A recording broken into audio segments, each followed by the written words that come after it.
다음 글을 읽고 물음에 답하시오. 열펌프는 물펌프가 낮은 곳에 있는 물을 높은 곳으로 운반하는 것처럼 저온에서 고온으로 열을 운반하는 장치를 뜻한다. 열펌프는 일반적인 냉방 혹은 난방 장치와 달리 냉방과 난방이 모두 가능하다.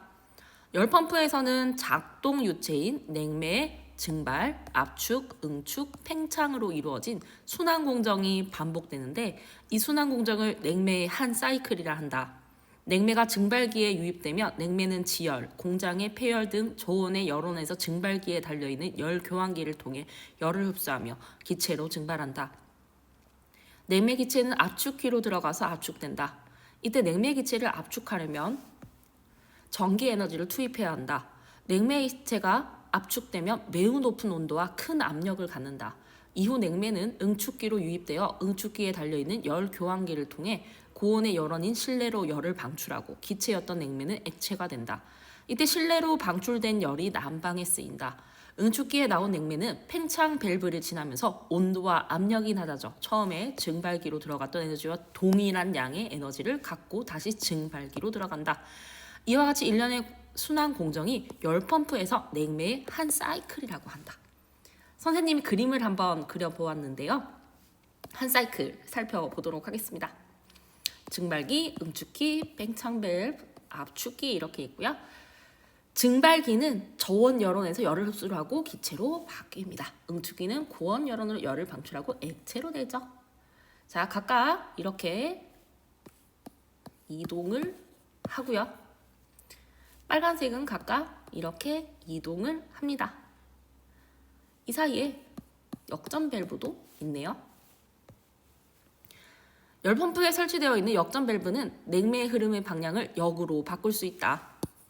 이때 난방 목적으로 쓰였던 응축기가 증발기로 작동하고 증발기가 응축기의 역할을 한다. 따라서 역전 밸브를 통해 냉매의 흐름을 방향을 역으로 바꾸며 난방 목적으로 쓰였던 실내 응축기가 냉방을 위한 증발기로 작용한다.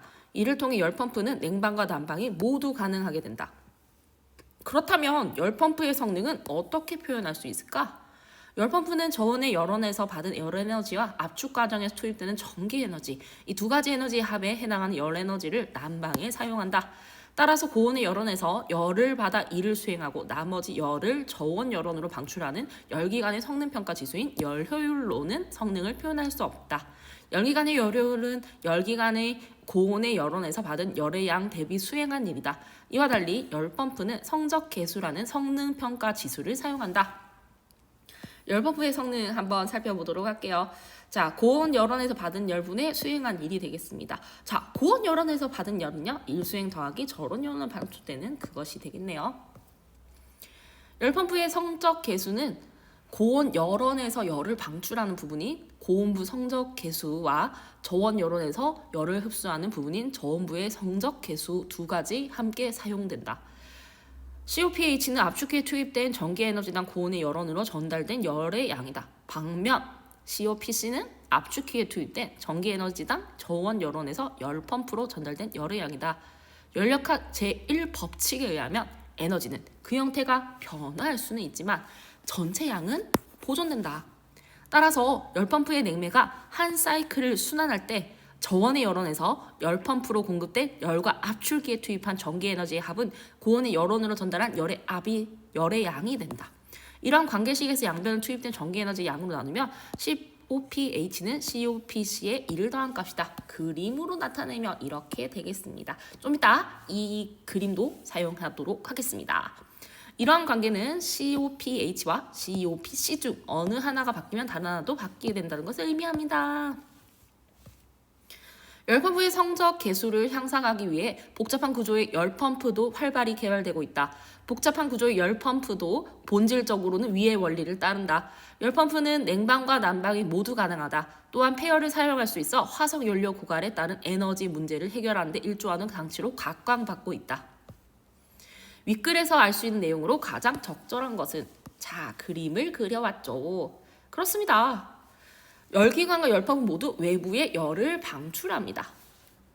답은 1번을 해주면 될 것 같아요. 기읍과 니은에 대한 이해로 적절하지 않은 것은 수행한 일은 고온의 열원에서 받은 열의 양보다 크지 않다. 맞습니다. 2번 보세요. COPH가 커지면 이에 따라 COPC도 커진다. COPC, COPH 이렇게 돼 있죠? 당연하죠? 이거 더하기 1이 이거니까요. 자, 정답은 3번이었습니다. COPH는 이거보다 큰 값을 갖지 않는 경우가 있대요. 말도 안 돼요. 1을 더하는 경우가 이 경우인데요. 그래서 이건 틀렸다라고 볼 수가 있겠죠. 5번 한번 살펴보도록 할게요. 열의 비가 바뀌면 그 값이 바뀐다. 예를 들어서 12 있다고 생각을 해보아요. 여기에 2를 쓰면요. 여기가 9가 되겠죠. 그 다음에 여기에 5를 쓰면 여기가 5가 됩니다. 그러면 열의 비가 바뀌면 값이 바뀌는 것도 오케이 되겠습니다. 보기는 열 펌프를 그림으로 나타낸 것이다. 보기 A에서 D에 대한 이해로 가장 적절한 것은 정답은 바로 1번이었습니다. 냉매의 흐름을 바꾸어도 압축기는 냉매의 온도를 높이는 역할을 한다라고 돼 있죠. 압축기의 역할을 잘 알고 있으면 되었죠. 한번 정리해 놓은 것은 굉장히 도움이 되네요. 가해 전제로 가장 적절한 것은 정답은 5번입니다. 열펌프의 냉매는 한 사이클을 마치면 동일한 양의 에너지를 갖는다. 네, 전체 에너지는 보존될 것이고 지금 든 에너지와 난 에너지가 이미 같다고 했기 때문입니다. 자, 그래서 정답은 바로 5번이 되겠습니다.